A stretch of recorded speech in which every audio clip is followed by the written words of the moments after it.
भाई कई बार दिक्कत आ जाती है। क्या दिक्कत आती है कि मान लीजिए आपने कोई सेल का इनवॉइस काट रखा है, हमें क्या करना है, इस सेल्स इनवॉइस को प्रिंट देना है। तो हम क्या करेंगे, सीधी सी बात है कि इस पे एंटर लगाएंगे और या टैक्स इनवॉइस मान लेते हैं, टैक्स इनवॉइस ले रखा है तो इस टैक्स इनवॉइस पे हमने क्या कर दिया, एंटर लगा दिया और यहाँ पे कंट्रोल पी प्रेस करके पहले इसका प्रीव्यू देखते हैं कि किस तरीके से प्रिंट आएगा।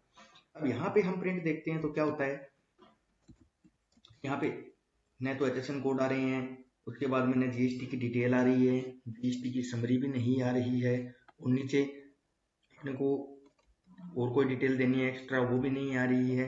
तो हम क्या करेंगे, इस तरीके से अगर कोई इनवॉइस शो हो रहा है तब हम क्या करेंगे, वापस कॉन्फ़िगर में आएंगे। कॉन्फ़िगर में आने के बाद में यहाँ पे सबसे पहले लिख देंगे GST।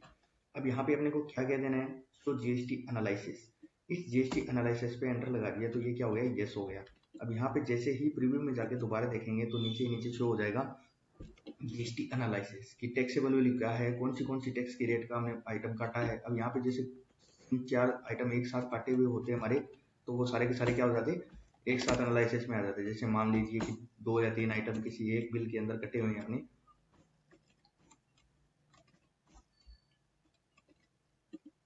जैसे यही बिल है, इसके अंदर हम क्या करते हैं कि एक आइटम और दे देते हैं अलग अलग रेट का। तो यहाँ पे जैसे मैंने सीमेंट दे दी, ये GST।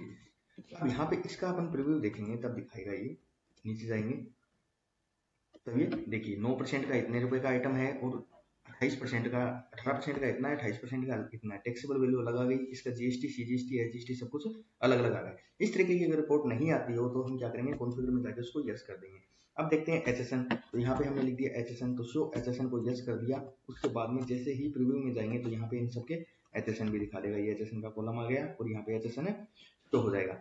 उसके बाद में और GST के अंदर जाते हैं तो काफी सारी ये आती है, show GST rate in percentage. अब यहाँ पे इसको यस कर दिया हमने तो प्रीव्यू में जाकर देखेंगे तो यहाँ पे GST की रेट यहीं पे शो कर देगा, ये नीचे शो करने की जरूरत नहीं, ये आइटम इस रेट का है, ये आइटम इस रेट का है। इसी तरीके से और भी काफी सारी कॉन्फ़िगरेशन होती है जिसको यस और नो करना पड़ता है अपने को। जो नो होती है, आइटम वाइज GST की रेट देखनी है अपने को, तो यहाँ पे प्रीव्यू में जाकर देखेंगे तो ये आइटम वाइज GST की रेट दिखा देगा कि देखिए इस तरीके का फॉर्मेट आएगा, ये आइटम वाइज आ गई सबकी, यहीं पे ऊपर डिटेल आ जाएगी, ये CGST HGST की अमाउंट जो है वो उसी आइटम के आगे शो हो जाएगी।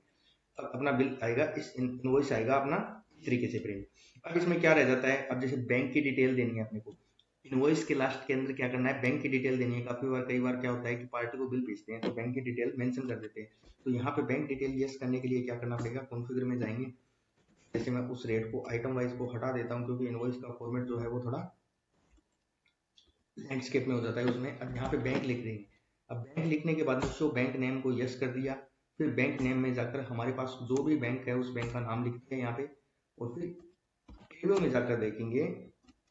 अब देखिए यहाँ पर क्या दिखा रहा है, कंपनी बैंक डिटेल, हमारी बैंक का नाम आ गया, अकाउंट नंबर आ गया, IFSC कोड आ जाते हैं और ब्रांच की डिटेल आ जाती है, ताकि कोई भी व्यक्ति अगर कोई अमाउंट पैसे ट्रांसफर करना चाहे तो उसको बैंक की डिटेल अपने को बताने की जरूरत नहीं होती है।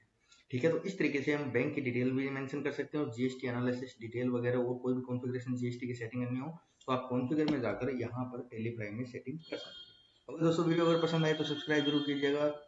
Thank you.